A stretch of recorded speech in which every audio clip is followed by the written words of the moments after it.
Ang lahat ng opinyon, pagtingin, pananaw o kuro-kuro ng mga bisita at panauhin o mga anchors o host sa programang ito ay sarili at tanging opinyon at pananaw ng mga nabanggit at hindi opinyon o pananaw ng Aliw Broadcasting Corporation, mga producers o mga namamahala ng Aliw Broadcasting o anumang organisasyon na affiliated sa network. At kailanman ay hindi iniendorso ng Aliw Broadcasting Corporation ang mga nabanggit na opinyon at pananaw sa programa. Pinoy! Gising na! Inabutan siya. Alas 4:06. Mga balitang gigising sa'yo sa Pinoy! Gising! Headlines. Ngayon po ay araw ng Huwebes. Alamin natin maya-maya mga bandang alas 12 ng tanghali, mga alauna, alas 2 at alas 3 ng hapon, kung ngayon ba ay magiging unang araw ng swelde. Hindi ako sigurado yung magsabi, baka sabihin ng jinx ako eh. Pero yung iba malamang may sasahod na mamayang hapon. 28 na po ngayon sa buwan ng Agosto 2025. Narito mga headlines. Pinoy! Gising! Unang bakuna kontra bird flu, aprobado na ng FDA. Pinoy! Gising! Utos ni PBBM na lifestyle check sa mga government officials, suportado ng mga senador, mga asawa nito, dapat din umanong isama. Pinoy! Gising! Bakit? Isa sa mga estudyanteng nabagsakan ng palitada sa isang gusali sa Quezon City, malungkot na balita, pumanaw na. Pinoy! Gising! Sa ibayong dagat, US President Trump inaasahang bibisita sa China. Pinoy! Gising! Sa sports, matutunog na pangalan sa larangan ng basketball, nagsimula ng magpalista para sa PBA Season 50 Rookie Draft. Pinoy! Gising! Pag-iwan sa alagang hayop sa loob ng sasakyan, nako, bawal ito! Pinoy! Gising! Totoo nga ba na malas ang tatluhan sa litrato? Mamaya, let's prove it! Pinoy! Gising! Angkas, yung pag-angkas po, hindi yung app ha, pag-angkas sa motor, bawal na daw i-touch. Kumpirmahin natin at alamin mamaya kung ito ba ay fact or fake. Pinoy! Gising! At sa mga ulo ng ating balitang showbiz, si Dina Bonnevie inaming kwestiyon ang Panginoon sa pagkamatay ng asawa. Pinoy! Gising! Tama ba ako? Parang politician ata yung asawa ni Dina Bonnevie. At si Baron Geisler, ibinulgar na na-scam siya ng isang, kontraktor. Tayo nang isigaw ang sigaw ng sambayanan. Pinoy! Gising! Bango na! Tayo na! Dahil ang dami nang nangyari. Alamin ang mga balita. Alamin ang mga latest! Live na live sa DWIZ News Nationwide, DWIZ News TV at Aliw Channel 23. Nakalive din sa lahat ng DWIZ Digital Channels. Sino at ano ang mga pinag-uusapan sa lahat ng mga tumpukan? Sino ang mga trending at viral? Gisingin ang mga ugat. Gisingin ang mga dugo. Kasama sina Daryl Justin at Larmaine Barreto sa Pinoy Gising! Thursday! Swifties! You're on the phone. Ayun na! Girlfriend, she's upset. She's Feel Good Thursday! something that you Talagang said. feel good ang lahat ng mga Swifties. Magpapaka-showbiz muna ako for a few minutes dahil sa dami ng mga nakilala, sa dami ng kilala kong mga Swifties, ibig sabihin po na Swiftie dun sa mga nakikinig pala sa atin at narinig yung term for the first time. Yun po ang tawag sa mga fans netong si pop superstar Taylor Swift. Ang tawag sa mga fans niya ay Swifties. Kaya sabi ko, mga Swifties, kayo ay masaya ngayon dahil sabi ng iba, finally, at last, ang aming idolo ay engaged na. O, diba? Yun, ang magandang congratulations. Nako, Jen, naalala ko tuloy dati may nag-congratulations sa ibang paraan. Mamaya paalala ko sa kanya pagdating niya. Congrats kay Taylor Swift at sa kanyang fiancé, si NFL superstar Travis Kelce ng, tama ba ako? Kansas City Chiefs. Ayun. Wala pang other details na ibinigay, pero ang pagkakaalam ko ay sa garden, ata parang may isang garden setup kung saan din sila na nagdoon naganap ang kanilang engagement. Kaya parang wala akong gano'ng marinig din ngayon on the airwaves na mga, di ba matawag kay Taylor Swift, ano daw? Patron saint of moving on.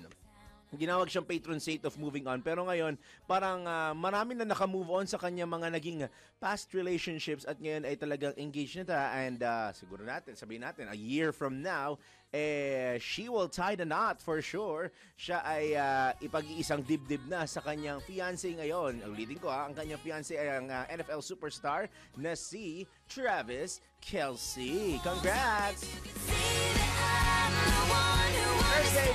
Thursday! Miss Satin Taylor. Yan ito yung sinabi niya kay Travis. Go! Yan po yung title ng kanta sa mga gustong hanapin sa Spotify. The song is para ako nag-DJ dito bigla. Mamaya pa pala alas 6. Sorry. Ang pangalan po ng kanta ay You Belong With Me. Ayun. So hanapin niyo na lang sa inyong mga streaming platforms. At napapakinggan yan, of course, sa Home Radio 97.9. Mamaya, andun ako pagkatapos ko dito. Takbo ko doon. Pero ako mo nang kakainin kasi naagutom yung oras eh.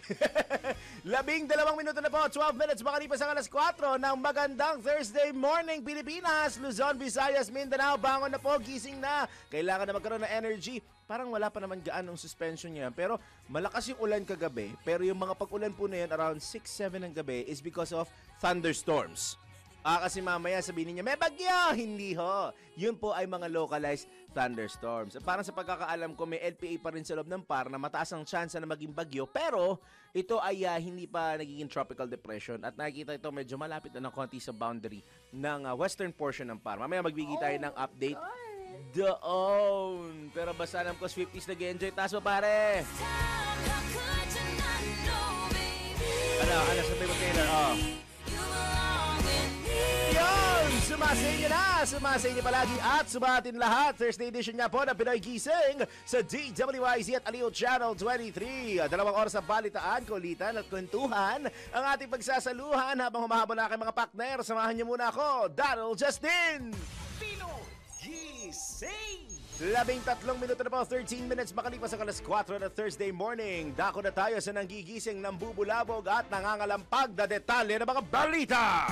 Pinoy Gising! Aprobado na ng Food and Drug Administration o FDA ang kauna-unahang bakuna laban sa avian influenza o bird flu sa bansa. Ayon kay Agriculture Secretary Francisco Tio Laurel Jr., protektado ng bakuna ang mga manok at iba pang ibon laban sa H5N1 bird flu at velogenic Newcastle disease, dalawang malubhang sakit na mabilis kumalat at nagdudulot ng mataas na pagkamatay sa mga alagang hayop. Maaaring iturok ang bakuna sa dibdib o ilalim ng balat ng mga sisiyo na may 10 araw pataas at inaabot na hanggang 2 linggo bago makuha ang ganap na proteksyon.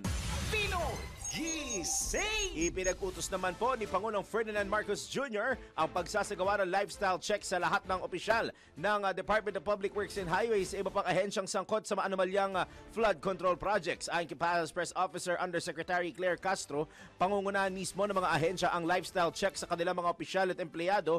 Bagamat ayon kay Yusek Castro, maaari ring makisali ang Office of the Ombudsman at Bureau of Internal Revenue o BIR. Tiniyak ng palasyo na may makakasuhan at mapapanagot sa investigasyon ng flood control projects dahil hindi na natutuwa at galit na galit. Ulitin ko yan, kailangan may emphasis pag ganun para maramdaman naman ng mga kontraktor na nakikinig sa atin na pasaway.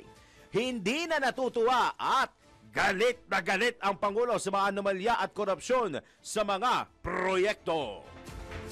Pinoy Gising! 15 minuto, 15 minutes makalipas ang alas 4 na magandang Thursday morning. Naniniwala si Senate Minority Leader Vicente Tito Soto III na bukod sa mga opisyal ng pamahalaan, dapat ding isama sa lifestyle check ang kanilang mga asawa. Ginawa ng leader ng minorya ang pahayag matapos ipag-utos ni Pangulong Ferdinand Marcos Jr. na isailalim sa lifestyle checking ang mga opisyal ng gobyerno sa gitna ng investigasyon sa maanumalyang flood control projects. Ayon kay Senador Soto, maganda itong hakbang ng pamahalaan sa gitna ng issue ng katiwalian sa mga infra projects ng pamahalaan. Iginit naman ni Senator Sherwin Gatchalian na sa pamamagitan ng lifestyle check, makikita kung sino ang mga tiwaling opisyal. Mahalagaan niya na maimbestigahan kung ang sahod ng mga opisyal ng gobyerno ay katumbas o tumutugon sa kanilang mga ari-arian. Karaniwan anyang hindi nahihiya ang mga opisyal ng pamahalaan na ipagyabang po sa social media ang kanilang mga property. Pinoy Gising! Dati, politician lang ngayon. Kung alam nyo lang, contractor din. Sa iba pa natin mga balita, magiging hudyat ang pag-iimbestiga ng Office of the President sa mga flood control project para kumilos rin ang mga kinaukulang tanggapan ng pamahalaan at maging bahagi sa pagbabantay ng gobyerno kontra korupsyon. Ito naging tugon ni Communications Officer Undersecretary Claire Castro nang tanungin kung kailan inaasahang masasama o masasampahan ang kaso mga nasa likod ng mga flood control projects upang makapagpalabas na rin ang whole departure order laban sa mga magtatangkang umalis ng bansa. Sa press briefing sa Malacanang, sinabi ni Yusek Castro na marami nakikita ang pamahalaan na mayroong mga mamahaling sasakyan. Ang Bureau of Customs anya ay dapat manguna sa nasabing investigasyon upang masuri kung bayad ba sa mga kinakailangang buwis ang mga ito. Samantala, sa mga lokal na pamahalaan naman, kung nakikita na ang mga kontratista ay mayroong hawak na malaking proyekto at malaki ang kinikita, dapat silipin kung naaayon ito sa mayor's permit at iba pang permit na binabayaran sa LGUs. Nariyan din anya ang Commission on Audit o COA at Bureau of Internal Revenue upang bantayan ang mga ginagastos ng gobyerno sa mga proyekto nito. Pinoy Gising! Pinoy Gising! Iginiit naman po ni Pangulong Ferdinand Marcos Jr. na kailangan maibalik ang protokol na dapat munang ipaalam sa mga lokal na pamahalaan ng anumang proyektong infrastruktura na ikakasana Department of Public Works and Highways o DPWH sa isang partikular na lugar. Ipinunto ni PBBM na ganito ang dating sistemang ipinatutupad kung saan kinukonsulta muna ng DPWH sa local government ang ikakasang proyekto. Kahit noong nasa local government unit pa lamang anya siya, sinabi ng Pangulo na direkta silang nakakakuha ng feedback hindi lamang sa mga opisyal kundi mula mismo sa kanilang mamamayan. Dagdag pa ng Presidente, may mga pagkakataong nagsasagawa pa ng pagdilig sa barangay, municipal hanggang provincial level, lalo na kung ang proyekto ay matuturing na big ticket project. Magsinabi kasing big ticket project, ito yung mga hindi lang basta 1, 2, 3, 4, 5, mga 10, 15. Ito yung mga nasa 30, 40, 50, 60, minsan hundreds and millions of pesos po. Ito anya ang sistemang nawala sa mga nadiskubring maanomalyang flood control project dahilan para magamit ang mga ito sa pang-aabuso at pandaraya. Pinoy Gising! Diba? Nasaan na ba? Yun yung doon ako nagtatay. Nasaan na ba yung delikadesa or the courtesy of talking to those subordinates of yours, di ba? Kung ikaw yung nasa kataas-taasan at sabihin natin ikaw yung parang approving authority, tama yung sinabi naman nito ni PBBM na on a level na meron kayong ipoproyekto, lalo na kung national ka, magandang bababa ka sa local level at yung mga local counterparts ninyo, kinakausap mo, kinukonsulta mo, nakikipag-ugnayan. Hindi man ikaw hindi man mismo yung official na yon, at least a representative na, pero alam mo parang sa nangyayari ngayon, yung tiwala sa mga representative parang hindi nagaano nandun kasi sasabihin nila, titiwala kami sa representative, ang problema yung representative, mas malaki pa kinikickback. Yan. Pag sinabi kickback, yun po yung sinisipan ng kabayo patalikod, kickback. Ay, hindi pala yan. Iba pala ibang yung kickback na sinasabi ko. Ano pala literal pala yun. Pag sinabi kasing kickback, ayan ho yung naikukulimbat nila dun sa mga, sabihin natin, mga insertions, yan. Yung mga excess funds, yan ang sinasabi ko sa inyo. Mag-usap-usap po kayo. Pambihira naman. Kaya nga kayo nasa national level, kaya nga kayo may local counterpart para hindi niya na po problemahin. At the bare minimum, meron kayong representation o meron kayong maaasahan mula sa lokal na level niyan. Diyos ko, baka kala ninyo maliit ang Pilipinas, hindi ho ganun kaliit ang Pilipinas. Maliit man tignin sa mapa, pero napakalawak po ng Luzon, napakalawak po ng Visayas, at napakalawak po ng Mindanao. Pagkayan ba naman hinawakan mo at inisa-isa mo. Hindi ko alam kung pagdating sa pangatlo, pang-anim na taon ng presidente, sabi natin coterminus ka, tignan natin kung matatapos mo lahat yan sa daan-daan at libo-libong proyektong kailangan mo tapusin araw-araw, hindi mo kakayan. Alam mo, mahirapan kaya ng 24 hours, what more so, years. Yung iba nga, inaabot ng 3, 4, 5 years. Nagkakaroon na nga ho ng pagpapalit ng liderato, hindi pa rin natatapos yung mga proyekto, di ba? Mag-usap-usap ho kayo. Kasi at the end of the day, ang piniperwisyo nyo dito, ordinaryong mamamayan. Pinoy Gising! 20 minuto na 20 minutes makalipas sa alas 4 ng magandang Thursday morning. Isang malungkot na balita po ang ihatid namin sa inyo. Pumanaw na ang batang lalaking nabagsakan ng palitada mula sa isang building sa Tomas Morato sa Quezon City. Ito'y kinumpirma mismo ng ama at lola ng biktima na kilalang si Carl Jaden Baldonado, 12 anyos. Nabatid na si Baldonado inoperahan sa ulo ngunit matapos ang isang linggo o mahigit isang linggo na nung siya inaoperahan, yun po yung nakalipas dun sa time frame na siya ay naoperahan niya sa may ulo. Ang biktima ay isa sa 3 estudyanteng natamaan ng tipak ng palitadang bumagsak mula sa nasabing gusali nitong Agosto 12. Unang sinabi ng Quezon City Local Government Unit o LGU na iniimbestigahan na nila ang nasabing insidente. Pinoy Gising! Ito naman, gaya na nabanggit ko, update lang ho tayo sa kasalukuyang lagay ng panahon. Tumaas po ang chance na maging bagyo ang sama ng panahon ng LPA na namataan sa kanlurang bahagi ng bansa at patuloy nitong hinahatak ang hanging habagat. Ayon sa latest Tropical Cyclone Formation Outlook ng Pag-asa, huli itong namataan sa layong 415 kilometers west of Sangley Point, Cavite. Ay ba, medyo may kalapitan ho ng konti ito dito sa Metro Manila dahil nasa may Sangley Point lang halos yung lokasyon. Nasa loob pa rin po ng Philippine Area of Responsibility o PAR yung nasabing low pressure area. Ang scenario analysis na nakikita dito ng DOST Pag-asa ay maaari pa rin po mabuo ito bilang ganap na bagyo over the next 12 to 24 hours. May posibilidad na number 1, mabuo ito sa loob ng PAR at pangalanang Bagyong Jacinto. Ang pangalawang senaryo naman ay mabuo na po ito sa labas ng PAR at hindi na po ito mapangalanan. Gayunman, magdadala pa rin po ito ng kalat-kalat na mga pag-ulan sa malaking bahagi ng ating bansa sa araw na ito. Sa Ilocos Region, Cordillera Administrative Region, Zambales, Bataan, Tarlac, Pampanga, Isabela, Quirino at Nueva Vizcaya, asahan na ang trough o rain band extension ng LPA ang magdadala ng ulap na papawirin na may mapulupulong pag-ulan, pagkulog at pagkidlat, habang sa Visayas, Mimaropa, Bicol Region at Zamboanga, asahan ang cloudy skies with scattered rains and thunderstorms. Dulot po sa epekto pa rin ng southwest monsoon o hanging habagat, habang sa Metro Manila at the rest of Luzon, fair and improving weather conditions na mararanasan natin na minsan ang chance ng isolated rains and thunderstorms, dulot po ng trough o yung rain band extension o buntot ng LPA. Habang sa Mindanao naman, magkahalintulad na kondisyon sa Metro Manila pero ang epekto ay manggagaling po sa habagat. Asahan ang sunrise sa pagsikat ng araw mamayang alas 5:44 ng morning! Pinoy Gising! 23 minuto na 23 minutes makalipas sa alas 4 ng morning. Sa iba pang balita, nananatili pa rin naka-high alert status ang Department of Social Welfare and Development o DSWD sa pagbibigay ng tulong sa mga pamilyang apektado ng low pressure area at habagat.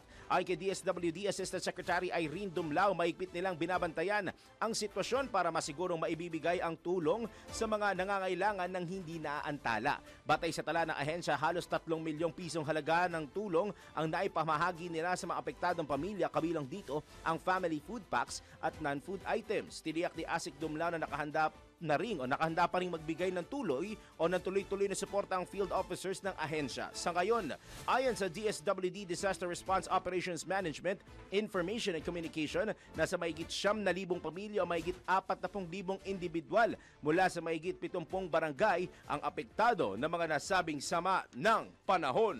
Pinoy Gising! Sa oras ho natin na alas 4:24 ng magandang Thursday morning, sa ating unang showbiz news, si Dina Bonnevie inaming kwinestyon ang Panginoon sa pagkamatay ng asawa. Bakit kaya? Alamin natin kung ano nangyari. Malaki Flying A, Anton.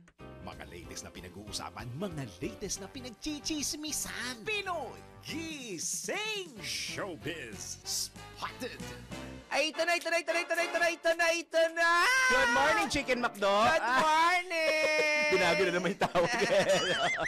Ay, Good nako. morning, Good Dada! morning. Ay, nako, matindi ating balitang showbiz ngayon, Yeah. ha? Kasi inamin pala nitong si Dina Bonnevie na gusto na niyang mamatay. Oh my gosh. Oo, noong namatay din ang kanyang ang kanyang asawa, si dating Ilocos Sur Governor D.V. Sevillano. Actually, gano'n naman lahat halos, no? Oo. Yung magkaka-partner, na kapag nawala ang isa, gusto na rin ng isa na mawala. At saka Parang usually lovebirds, kumbaga. Saka usually, yun yung unang reaction pagka biglang namatay, pagka namatay na yung asawa eh. Yes. Parang, Lord, isama mo na lang ako. Correct. Diba? Oo. Ayan. Tapos pag itinulak mo naman sa sa libingan, bakit ako tinulak? Nagwawala. Sabi, di ba nung una sinabi mo? Pero joke lang yun. Joke lang kasi lang, ha? Joke lang yun. Nakakalungkot naman talaga. Kasi parang ang lovebirds ganun eh. Yes, of diba? course. Once na namatay ang partner nila, ayaw nilang mabuhay. Di ba? Nagpapakamatay na rin sila. Yeah. Hindi sila kumakain. Ganun ang mga lovebirds. Pero, ganun din naman ang mga tao. Kasi nga, parang half of them ay nawala. Alam mo yon? Oo. Ngayon, ganun nga nangyari dito kay Dina Bonnevie na nung biglang inatake sa puso. Alam mo inatake sa puso si dating Ilocos Sur Governor D.V. Sevillano. Ang bait-bait pa naman itong si D.V. Sevillano na to, no? Napakabait nito. Ay parang pati daw yun siya, namatay na rin siya. Ayon pa dito kay Dina, dumating siya sa punto na nakahiga lamang siya o nakadapa lamang siya sa kama at iyak siya ng iyak. Grabe daw, sobrang niyang iyak na basang-basa na raw yung kama sa sobrang iyak niya at dito daw ay kinuwestiyonan niya ang Panginoon. Sabi niya sa kanyang pag-question na talaga bang naandyan ka? Bakit tinayaan mo ako maging single na naman? Sabi niya ganoon. Sabi niya sabi pa raw niya, I can do more for you but with a partner. Sabi niya gano'n, with a husband. Sabi niya gano'n. Ngayon, ginawa mo na naman akong single. Ano nang mangyayari sa buhay ko? Sabi niya gano'n. Ngayon, bigla na lamang daw parang may nakarinig siya ng boses at sinabi daw sa kanya na, bakit ka nagpo-focus sa kung wala ka na? Bakit hindi ka mag-focus sa kung anong meron ka ngayon? Tama. Bakit hindi ka mag-focus to glorify me? Tama. Yeah. Oo, yun daw ang parang boses na narinig niya na parang bigla siyang nahimasmasan.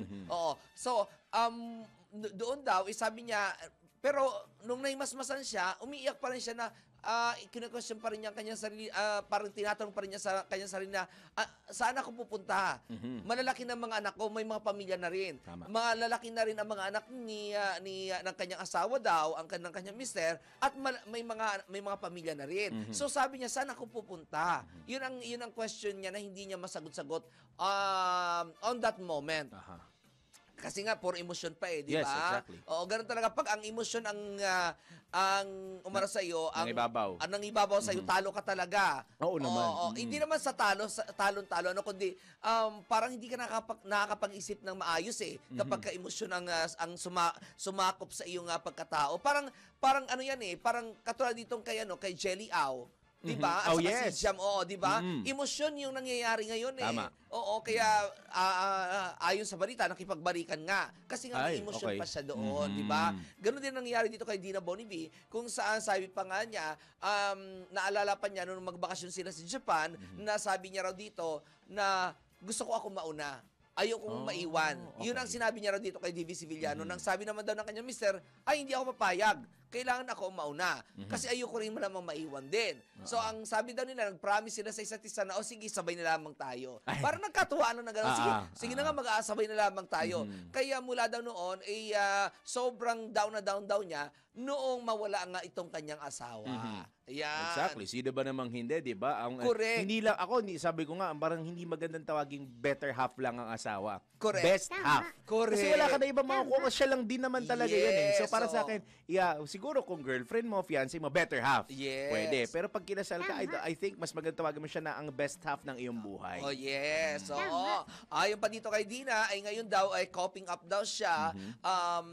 Moving on, although talagang ngayon daw ay talagang nakaka-move on na siya kahit papaano. Unlike daw noong January, na talagang sobrang down na down talaga siya.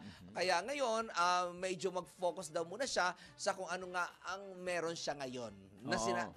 Na parang boses daw na umalingaw sa kanya nung kini-question niya ang Panginoon. At saka gusto si Lord, siguro may gusto siyang ipa-decipher na message dito kay Dina. Correct, na, oo. na maaring maging mission niya pa ngayon kaya nandito pa siya. Correct, oo. Look what happened kay sino yon, yung isang artista na ngayon ay nagmadre na, di ba? Oo, yung sinasabi nila na kinakausap yung mga insekto. Oo, meron ganon. Para di Na, ko- napakagaling na artista. Bata pa yun eh. Okay. Mamaya hanapin ko sino Sige, yun. sige. Oo, Okay. nawala lang sa isip ko sino siya. Kasi nga matagal na panahon na siya nawala dito sa limelight. Ayun. Okay. Okay. So yan na muna aking balitan showbiz at balik na muna sa iyo, Dada. Salamat, Ton. Salamat kay Mima Flying Anton sa kanyang showbiz news. At yun na maganda paalala sa inyo na habang may buhay ay mayroon pong pag-asa. Oras natin, alas 4:30 na po ng morning. Wakey, bangon. Sana hindi allergy, kundi puno-puno ng energy ang inyong maranasan today. Magbabalik po ang Pinoy Gising! Nagbabalik po ang Pinoy Gising. Kasama ko pa rin po si Paring Daniel at si Princess Sarah. Hinihintay ko magsalamin kaso wala daw siyang dalang salamin. Ano ho siya? Kilalanin niyo mamaya kung sino si Princess Sarah. Kaso tama di ba Princess Sarah, camera shy ka? Di ba camera shy ka? Pero pagka sumali ka sa Binibining Pilipinas, Oh, yeah. ay, wow, pak na pak. Alas 4:37 na po ng morning. Pare Goy, tanggap muna tayo ng mga report. DWIZ Patrol Report. Direktiba ni Pangulong Marcos na magtanim ng puno, tinugunan sa reforestation project ng DENR at NGCP dyan sa may Bohol. Detalye mula kay Patrol 13, Gilbert Perdez. Pumirma sa isang Memorandum of Agreement o MOA ang DENR, National Grid Corporation of the Philippines at ilang lokal na pamahalaan sa lalawigan ng Bohol para sa pagtatayo at pangalaga ng higit 200 hektaryang forest plantation sa loob ng 3 taon. Nabatid na layon ng proyekto na maibalik ang forest cover ng lalawigan at magsilbing panangga laban sa soil erosion at pagbaha. Sinabi naman ni NGCP President at CEO Anthony Almeida na parte ito ng kanilang pagtulong sa mga programang nakatuon sa reforestation at environmental sustainability, pati na rin sa mga inisyatibo ng mga lokal na pamahalaan para sa kalikasan. Bagay rin daw ito ng inisyatibo ng Pangulong Ferdinand Marcos Jr. na magtanim ng mas maraming puno bilang pangmatagalang solusyon laban sa pagbaha at epekto ng climate change. Maliban dito, inauna nang naitayo ng NGCP ang Cebu-Bohol Interconnection Project na nagsisiguro ng mas matatag na supply ng kuryente sa lalawigan na may malaking papel sa pagpapaunlad ng lokal na ekonomiya. Patrol 13, Gilbert Perdes para sa Impilang May Totong Las, DWIZ, nagbabalita ng tama, naglilingkod ng tama. Samantala, nasa likod ng pagkakaloob ng Filipino citizenship sa Chinese businessman na si Joseph C. Ipinabubusisi sa Senado. Report mula kay Patrol 19, Celi Ortega Bueno. Pinaiimbestigahan sa Senado ni Senator Risa Ontiveros ang nasa likod ng pagkakaloob ng Filipino citizenship sa Chinese businessman na si Joseph C. na naging daan para makapagnegosyo ito sa bansa at makapasok sa Philippine Coast Guard Auxiliary.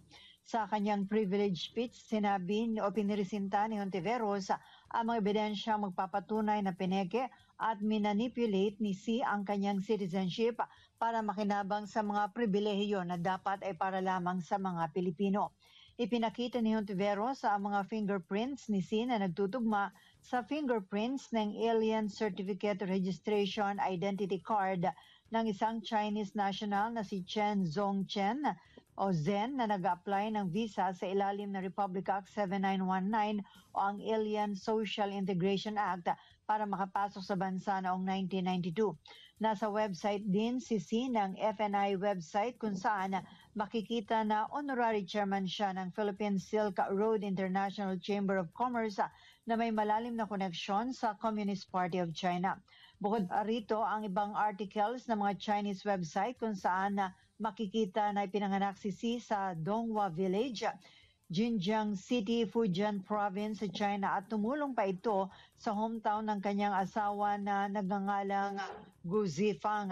Dahil dito ay hinimok ni Hontiveros ng Senado na busisiin at i-review ang proseso at mga links na pinagdaanan ni C para makakuha ng mga dokumento at magkaroon ng peking Filipino identity, gayon din para matukoy ang mga opisinang nagpalusot sa Chinese national.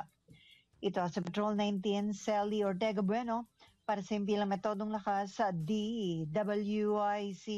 Nagbabalita ng tama, naglilingkod ng tama. Samantala, Cebu Pacific o CEBPAC maglulungsad ng direct flight sa El Nido. Yan po sa Palawan at sa Busuanga, Palawan, buhat ng Cebu City. Parang connecting flight ata ito. Alamin niya natin mula kay Patrol 45, Kuyang Raul Esperas. Sinimulan na ng budget carrier na Cebu Pacific ang kanilang direktang biyahe buhat sa Cebu patungo ng El Nido, Palawan. At ito ay magsisimula sa Oktubre 26 taong kasalukuyan at gagamit ang Cebu Pacific ng kanilang CEBGO flight sa nasabing tourist destination at ito ay i-operate ng Airsweep, ang local counterpart ng Cebu Pacific sa nasabing probinsya.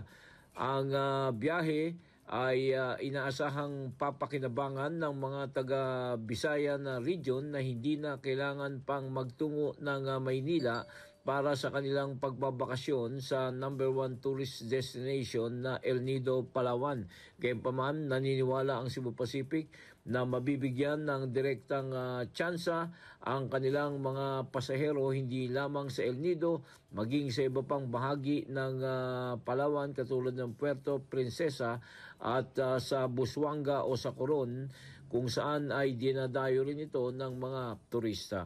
Raul Esperas, Patrol 45, nagbabalita ng tama, naglilingkod ng tama sa Empil May Todo Lakas, ZWIC. Kapag may bagong balita, naka-on air, agad-agad, DWIZ Patrol Report. 17 minuto na lamang bago mag-alas 5 ng morning. Report naman mula sa Metro Patrol. Metro Patrol reports. Ang inaabayan ng sambayanan ng price monitoring at ulam tips ng aming palengke queen at Yusek nag-ikot si Mama Bet sa Malabon Central Market, Bayan sa Malabon at syempre sa Karuhatan Market dyan po sa Valenzuela. Narito na ang presyo at ang ulam mula kay Yusek, Mama Bet Samson. Yusek, good morning! Yes, good morning, Daryl. Yan, ang bigas. 30, 32, 40 hanggang 60. Pero meron silang 70 na magandang bigas. Sa baboy naman, ang laman, pigi. 370, samantalang ang ribs o yung buto-buto ay 360 kada kilo. 390 naman ang kilo ng liempo, ang manok bumaba na sa 210. Sa isda, ang bangos 240 yung alanganin ng laki at meron namang malaking 300 na tinatawag na bangos sa balo. Galunggong 280 hanggang 300, espada, tanige, talakitok 300, pusit 280 hanggang 320 per kilo. Ang sapsap 200, 240 naman ang dalagang bukid, 120 ang kilo ng tahong. Sa hipon naman, 300 hanggang 650 pesos per kilo, depende sa laki at may tingiring 100 piso. Sa gulay, bumaba na ang repolyo, 100 na lang, ang sayote 80, ang carrots 200, ang pechay 70 na lang, ang luya 150 at ang bell pepper 360. Ang pechay 100, ang bawang at sibuyas parehong 150, kamatis 70. 70 na lang ang kilo ng ampalaya, ang labanos 100 at ang Baguio beans 100. Samantalang ang siling labuyo, Daryl, 500 hanggang 600 pesos pa rin kada kilo. Depende sa laki at may tingi din na tatlong piraso ay 10 piso. Ang berde naman, yung pamaxiw 250 per kilo. Ang ulam tips, eto, makikinig na yung mga ating mga listeners. Pwede magsigang, nilaga, tinola, sinigang sa liso, sinigang na bango sa bayabas, menudo, mechado, afritada, ginataang gulay o isda, kinamatisan o kinalamansi ang isda, adobong manok with boiled eggs at ang walang kamatayang DFC, ang Darius Fried Chicken. Yon! Para, yun ang highlight yun, yun ang pinakamasarap tutuin lahat. Bata, matanda, ikaw, ako, mahilig sa manok. Kaya Parang nabenta mo na ata, Mama Bet, yung pinangalan mo manok. Sa magkano ba yung benta? 100? Pagka nabuo yan at naitayo yan Darius Fried Chicken, meron akong kahanguan na murang manok sa Bulacan. Ayun. Yan. Buksan lang natin yan. Para sa Pinay Gising, Palengke Queen, Metro Patrol, Bet Thompson, ng DWIZ, nagbabalita ng tama. At syempre, Daryl, namamalengke tayo ng tama, nagbabadget tayo ng tama, di ba? Pinoy Gising! Of course, at lahat kayo makakatikim ng DFC, yung Daryl's Fried Chicken. Ang magluluto si Mama Bet. Salamat kay Mama Bet Samson sa kanyang price monitoring at ulam tips. Ngayon naman, ronda tayo sa probinsya. Ronda Probinsya. PNP Cagayan nagsagawa ng lecture ukol sa PNP E911 anti-bullying at anti-fake news. Report mula kay Kuyang Ronald Idol Domingo. Idol na imbagabigat. Naimbaga-bigat sa patuloy na pagpapaigting ng kampanya ng Philippine National Police laban sa krimen at maling impormasyon, nagsagawa ng serye ng panayam at talakayan ang Cagayan Police Provincial Office sa panguna ni Police Captain Sheda Joy Fronda, Assistant Chief ng Picado, katuwang ang Regional Community Affairs and Development Unit sa pamuno ni Police Major Sharon Madinlin, Chief RPIO at ang Tuguegarao Component City Police Station sa Tuguegarao West Central School sa Tuguegarao City, Cagayan. Layunin na nato ang aktibidad na palawakin ang kaalaman ng mga guro at mag-aaral hinggil sa tamang paggamit ng PNP E911 hotline. Pagbibigay din sa mga hakbang laban sa pambubuli at pagpapalaganap ng kaalaman ukol sa mga panganib na dulot ng fake news. Kabilang sa mga tinalakay ang kahalagahan ng maagap at wastong paggamit ng E911 emergency hotline, ang masamang epekto ng bullying sa kapwa mag-aaral at ang kahalagahan ng pagiging mapanuri bago magbahagi ng impormasyon sa social media at iba pang plataforma. Nagkaroon din ng interaktibong talakayan at pagbibigay ng katanungan mula sa mga estudyante upang higit na maunawaan ang mga paksa. Sa pamamagitan ng programang ito, layunin ng PNP na patuloy na makipag-ugnayan sa mga paaralan upang palakasin ang kamalayan, disiplina, kaligtasan ng kabataan. Ito ang Ronda Patrol, Ronald Idol Domingo, nag-uulat pa simpilang may tudong lakas, DWIZ. Nagbabalita ng tama, naglilingkod ng tama. Pinoy Gising! Standby muna Kuyang Melvin Machado sa oras natin na 12 minuto bago alas 5 ng morning. Magbabalik po ang Pinoy Gising! Alas 4:51 na ng morning. Ronda tayo ulit sa probinsya. Ronda Probinsya. PNP Bicol at Office of the Civil Defense Bicol tiniyak ang seguridad sa Peña Francia Festival. Uy, malapit na po yan. Diyan po sa Naga City gagawin ito sa susunod na buwan, Setyembre. Report mula kay Kuyang Melvin Machado. Nagkaharap at nagkausap si Naga City Mayor Len Robredo at PNP Bicol Regional Director Police Brigadier General Nestor Babagay Jr. kahapon sa Police Regional Headquarters nito sa lungsod ng Legazpi.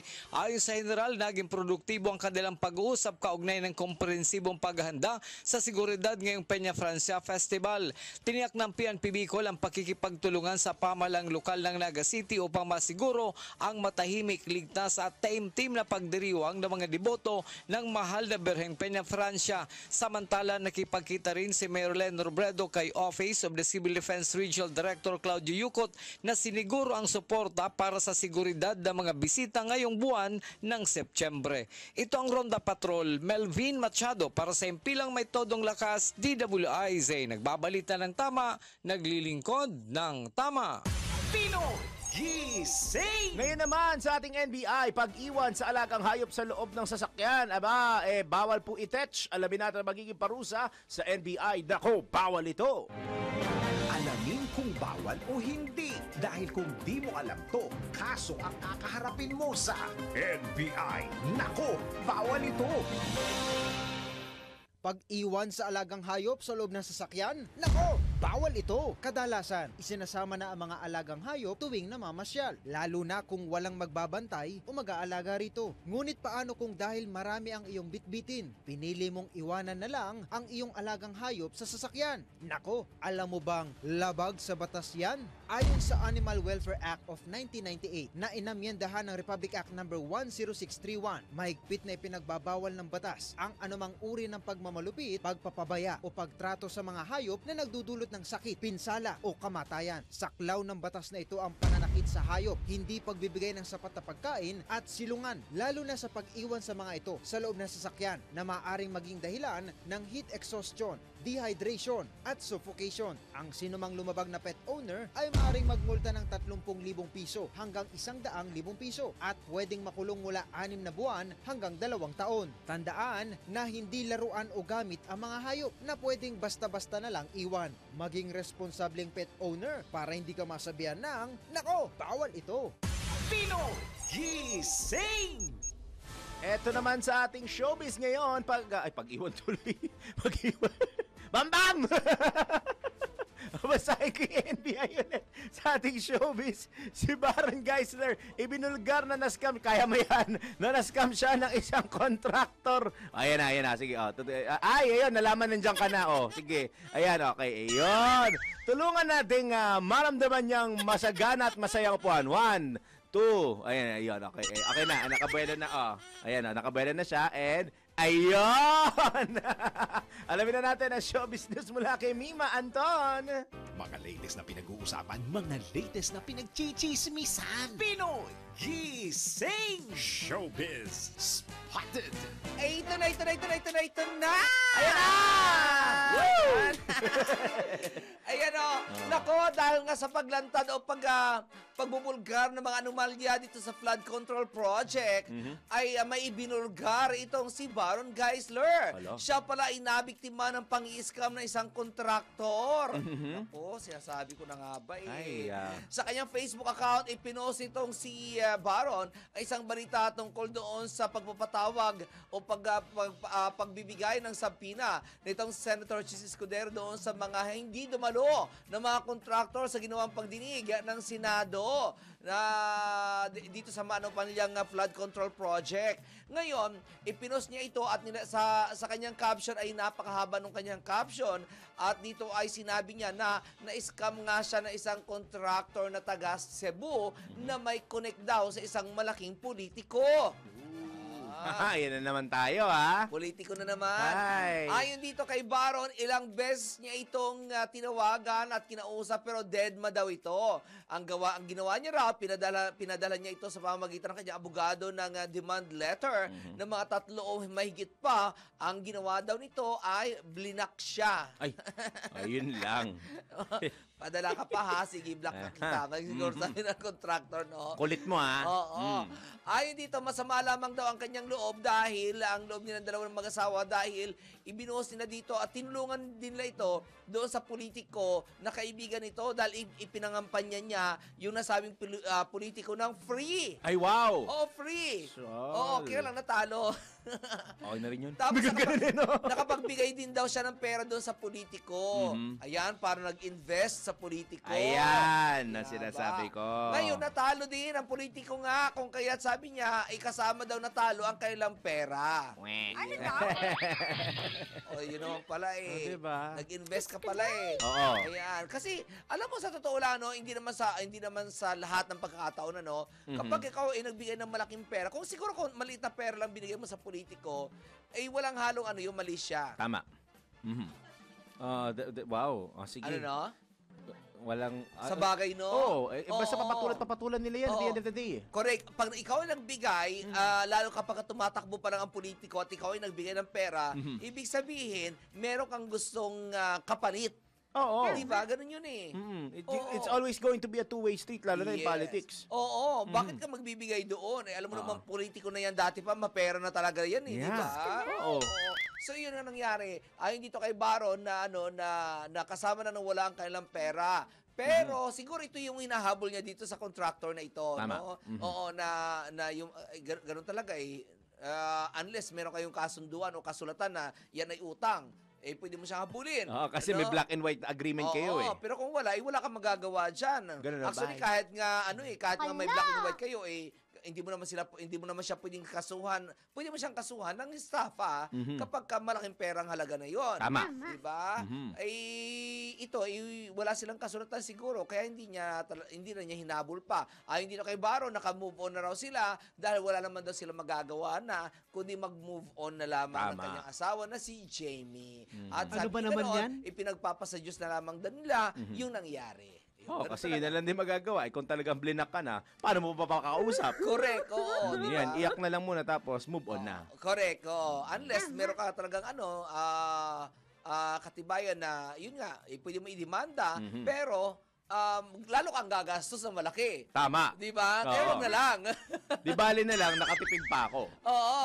Ganun yun eh. Oo. Kaya mga nauutang ngayon, ang lakas ng loob eh. Pero there's such thing as small debt Claims. ha. Small Meron claims. ganun. Oo, pwede mo silang kasuhan. Merong isang sangay sa City Hall na umahawak ng ganyan eh. Yung mga maliliit lamang na utang na pwede lang kasuhan. Meron ganon. Parang ano to, small claims court kung hindi ako Parang nagkakamali. ganon. Small Oo, parang claims na ganon. parang less than 1 million. Oo. 1 peso to 999,999. Oh, yun. Pero kasi yung 1 million, parang medyo ano na yun eh. Oo, Kundi malaki estafa na na ata yun. yun. Oo, saka malaki na yun. Hindi, Yes. meron talaga Ay, may libo-libo utang, lang meron. Oo. Meron. Ay, yung meron. small claims nga yun. That's the yun. one.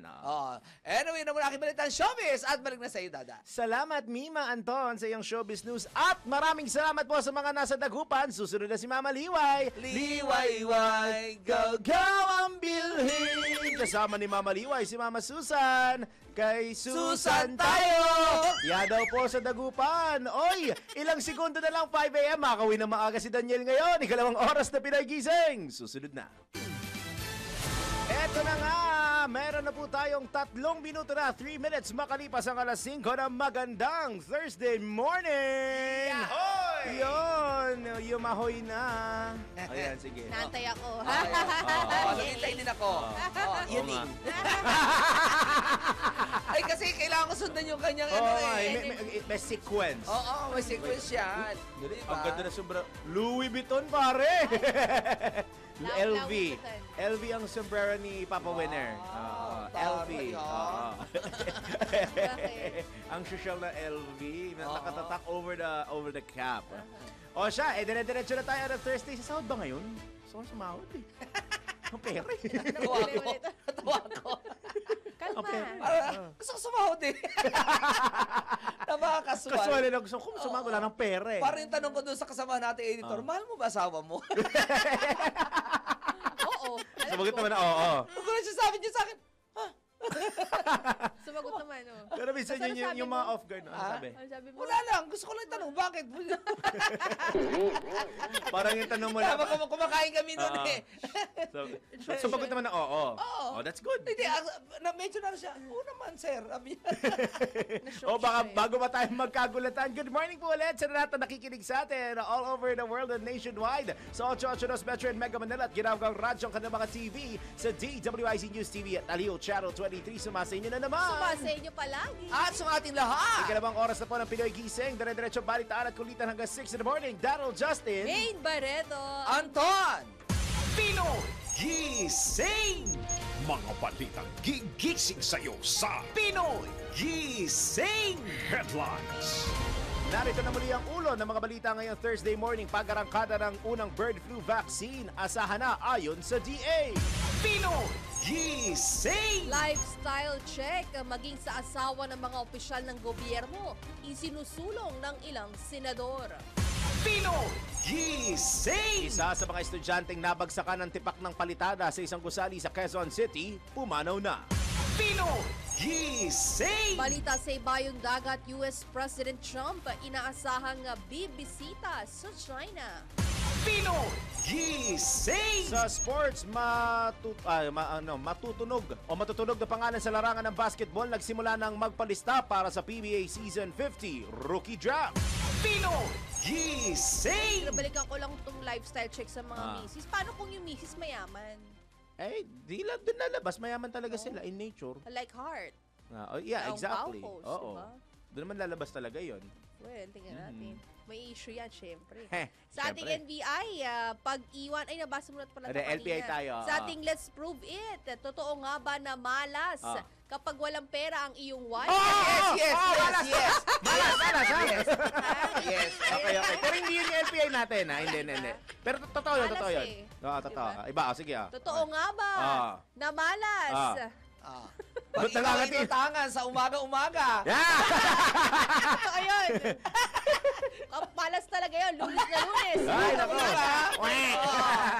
Totoo nga ba na malas kapag nag-message ang iyong friend ng, "Hi friend, kamusta?" Ang tanong ko, sino malas doon? Yung uutangan o yung pinag-utangan? Yung message. May malas sagot pala. ako dyan, di ba?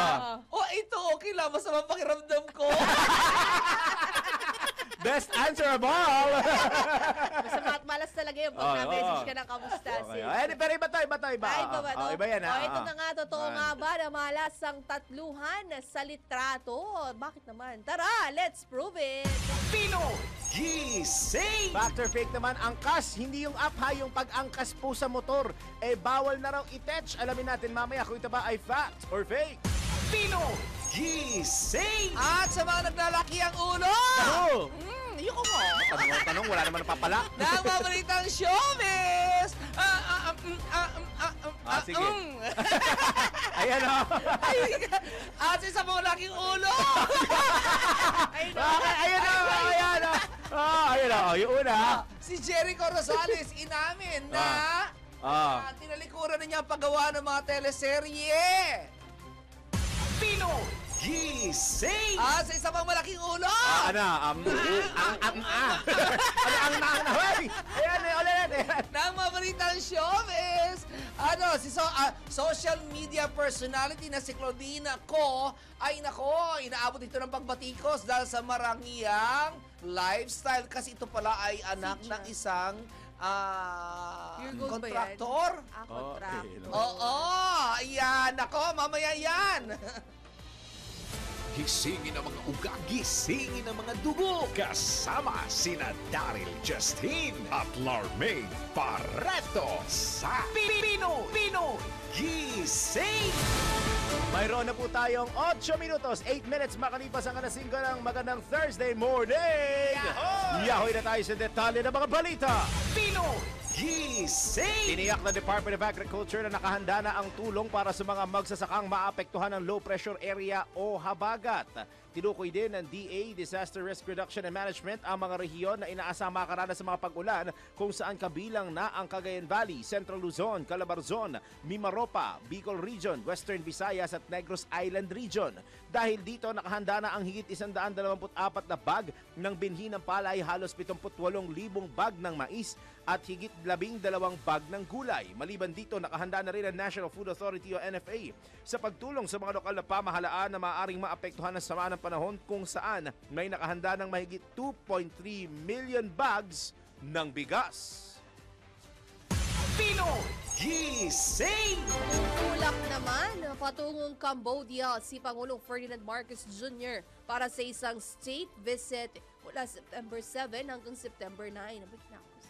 Layo ng biyahe ng Pangulo na palakasin ang relasyon ng Pilipinas at Cambodia, lalo na sa larangan ng kalakalan, seguridad at kultura.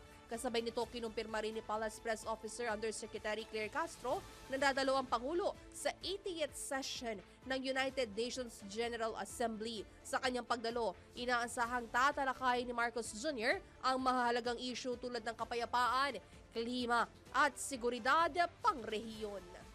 Pinoy Gising! Itinaga, may appointment pa lang naganap kahapon ha. Itinaga ni Pangulo Ferdinand Marcos Jr. si Deputy Ombudsman for Visayas Dante Vargas bilang Acting Ombudsman.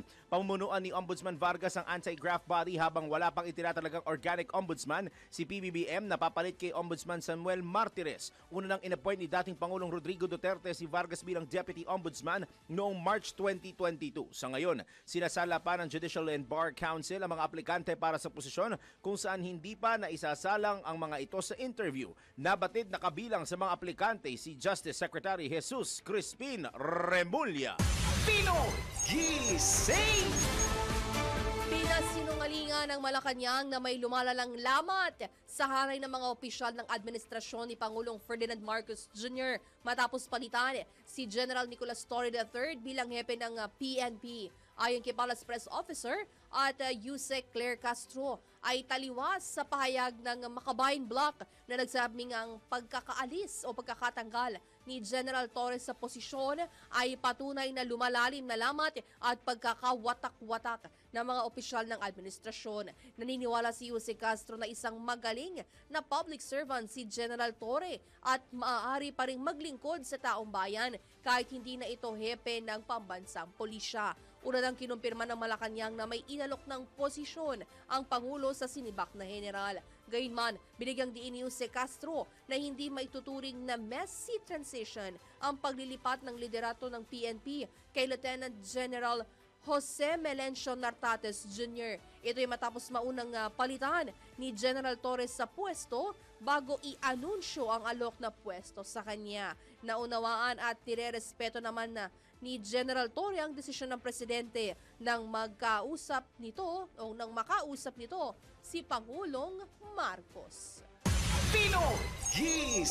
At sa mga gusto marinig, partner, kung anong sinabi ni Torre, ito ibibigay natin na walang hinanakit at hindi masama ang loob ni dating Philippine National Police Chief General Nicolas Torre III makaraang sibakin sa kanyang pwesto bilang hepe ng pambansang pulisya. Sa ambush interview sa Kamara, sinabi ng dating hepe na kanyang nirerespeto ang naging desisyon na siya'y alisin na sa pwesto. Ayon kay dating PNP Chief Torre, wala siyang pinagsisisihan dahil sa tagal niya sa kanyang serbisyo, hindi na anya bago ang ganitong uri ng sitwasyon. Nang matanong naman kung handa siyang tumanggap ng bagong posisyon sa gobyerno, inamin ng dating hepe na ayaw niya munang pangunahan desisyon at mas makabubuting hintayin na lamang ang opisyal na anunsyo ukol sa kung anumang bagong posisyon ang iaalok sa kanya ng pamahalaan. Mananatilian niya ang kanyang suporta kay Pangulong Ferdinand Marcos Jr. maging sa buong administrasyon at handa pa rin anya siyang maglingkod sa gobyerno. Ito, pakinggan na natin ang pahayag ni General Torre. Naniniwala na ganun karami. Sa akin na, salamat lang sa kanila. Pero I really appreciate the gesture. I really appreciate the support and the love. But huwag kayong mag-alala. Ako'y okay. Wala nga akong sama ng loob. And I'm a good soldier. Kung may order, I just follow it. I respect all the opinions. Humingi ng advice sa inyo si General Nartates, you're willing na makipag-cooperate or magbigay po ng payo po sa kanya? Of course, of course. You just have to ask and I can give it to him kung ano man. I always respect the opinion of everybody, especially from a former chief PNP. I took note of it and reviewed my actions. Now, whether I agree or not, I'll just include it in this statement. You can deduce it from a statement that I will make. Ayun. So, at least kahit pa paano mga kababayan natin nakarinig na first hand mula mismo kay dating PNP Chief General Nicolas Torre III. Gising!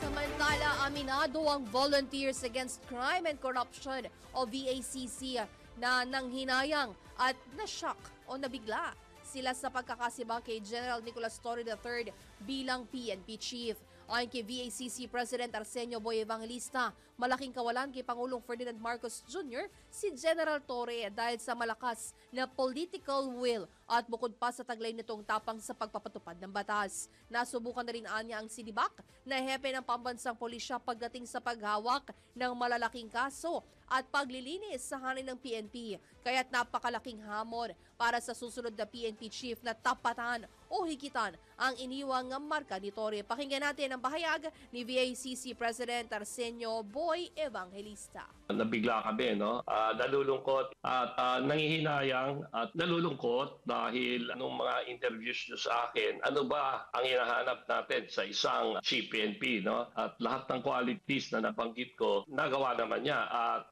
na-tailored fit actually sa kanya, no? Malaking kawalaan kay Presidente ito kasi it was proven, tested yung political will niya eh. Itong mama, may balls talaga eh. Na biro mo, yung hindi ko na nang babakitin, alam naman natin, no? Yung two personalities hanggang yung mga yung mga nag-appoint niya sa kanya doon, kitang-kita, nanonood lang eh while he is reading the Miranda right and talagang nakikipag, talagang yung political will niya is there.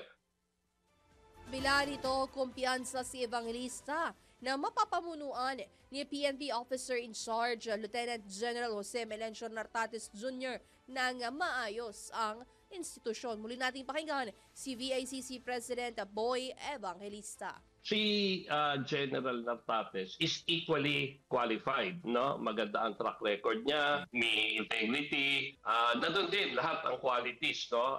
Yung academic records niya is also okay. At Ibig sabihin, marami rin siyang naging assignments na sa field, Intel. Oo, yung record niya kompleto rin eh. Kaya based on his track record, he is one of the most qualified to lead this organization. Narinig po natin ang tinig ni VACC President Arsenio Boy Evangelista sa panayam ng DWIZ. Pinoy Gising! Partner, bago ko ituloy, may nakita lang ako kasi ditong report, medyo traffic update ito. May nangyari palang aksidente dyan sa Where? NLEX, malapit sa NLEX Marilao exit northbound. Marilao naman? Oo, may salpukan ng mga sasakyan na nangyari doon, pero as per report naman dito, nandun na yung mga personnel of emergency services ng NLEX para i-clear yung debris at kahit pa paano may kaunting paggaan na raw po ng daloy ng trapiko doon sa nabanggit na lugar. NLEX Marilao exit northbound. So iwasan muna. Iwasan muna hanggat maaari sa mga oras na ito, pero nandun naman na po yung mga personnel nila para alisin yung mga debris o kung ano man yung mga nakahambalang sa kalsada para maging dire-diretso yung lagay ng trapiko. So mga kababayan natin na nasa NLEX, ingat po sa pagmamaneho dahil di ko maalam pero parang hindi naman ganun kabasaan ng sangan today. Hindi naman gaan. Medyo tumila na kasi yung LPA palabas na rin naman ng PAR. Ayun na, mag-ingat po sa ating mga kababayan na nagmamaneho malapit dyan sa North Luzon Expressway. Pinoy Gising! Sa iba pang balita o sa kaugnay na balita kanina, naniniwala ang Volunteers Against Crime and Corruption of VACC na posibleng pinulitika ang pagkakasibak kay PNP Chief General Nicolas Torre III. Tinukoy ni VACC President Arsenio Boy Evangelista na dahilan ng pag-assign ni General Torre kay Lieutenant General Jose Melencio Nartates bilang Area Police Commander ng Western Mindanao Command mula sa pagiging Deputy Chief of Administration o Second in Command sa PNP.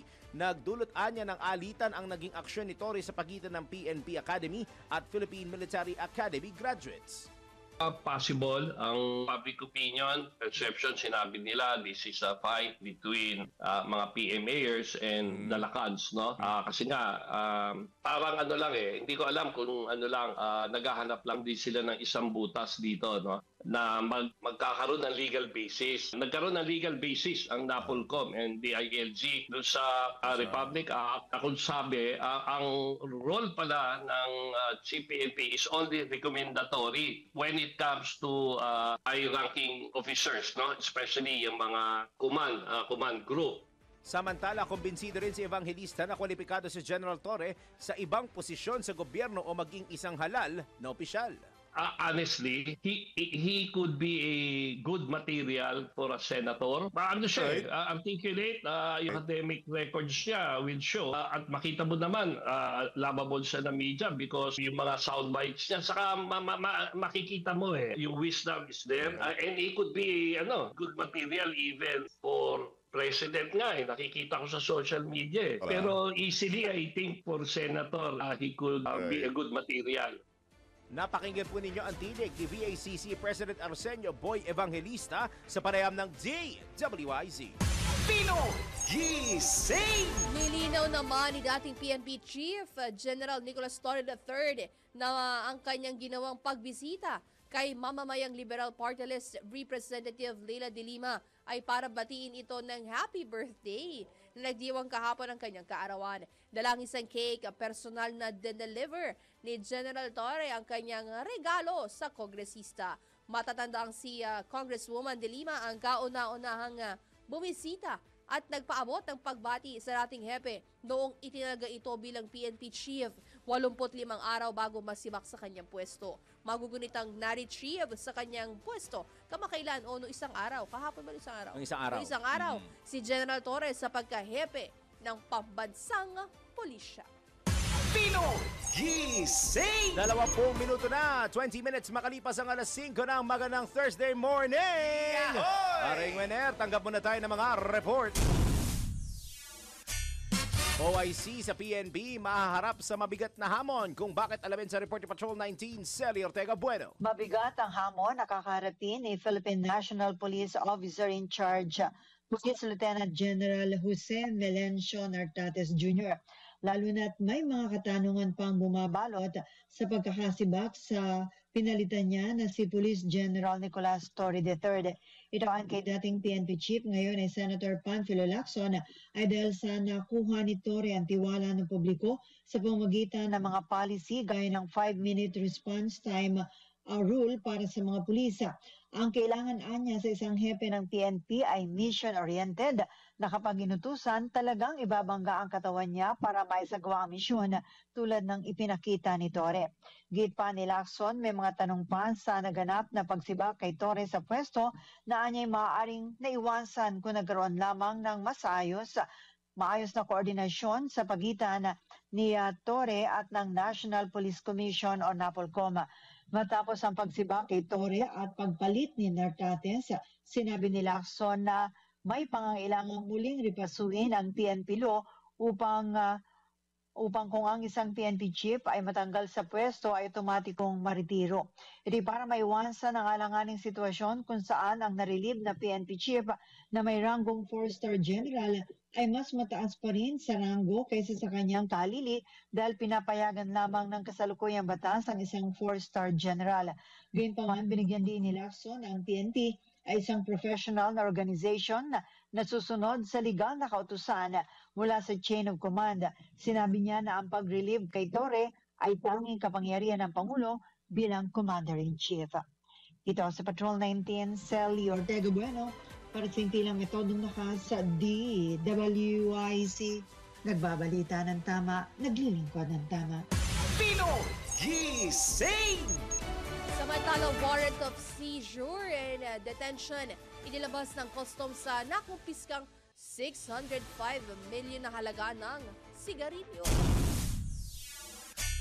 Alamin natin ang detalye mula kay Patrol 45, Raul Esperas. Nag-issue na ng warrant of seizure and detention ang Bureau of Customs sa isang warehouse sa Plaridel, Bulacan matapos ng magsagawa ng raid sa isang warehouse kung saan nakumpiska ang tinatayang mahigit sa 6 na milyong pisong halaga ng mga smuggled na sigarilyo at ito ay may tatak na galing sa China at Vietnam. Sangayon kay Customs Commissioner Ariel Nepomuceno, matapos ang kanilang inventaryo sa tulong ng iba't ibang mga enforcement agency katulad ng Philippine Coast Guard at ng Philippine National Police, ay naging matagumpay ang kanilang sinagawang raid sa isang pribadong warehouse sa Plaridel, Bulacan. Matapos ang inventaryo ay dadali na nila sa warehouse ng Bureau of Customs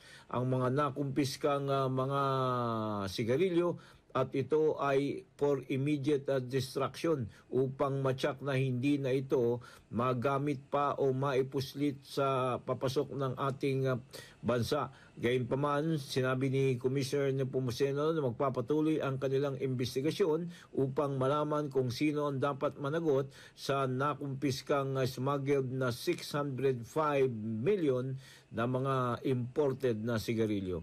Raul Esperas, Patrol 45, nagbabalita ng tama, naglilingkod ng tama sa impilang may todo lakas, DWIC. Kapag may bagong balita, naka-on air, agad-agad, DWIC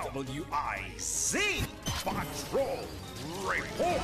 Sa atin namang showbiz, si Jericho Rosales inaming tinalikuran na ang paggawa ng teleserye. Bakit? Alamin natin mula kay Flying A, Anton. Mga latest na pinag-uusapan, mga latest na pinagchichismisan. Pinoy Gising Showbiz Spotted! Ito na! Miss na Pogi. Ito na nga, yung takot na hindi mapagbigyan ang kanyang gusto na mangyari sa kanyang sarili ang dahilan kung kaya nagdesisyon itong si Jericho Rosales na tigilan na muna ang paggawa ng teleserye.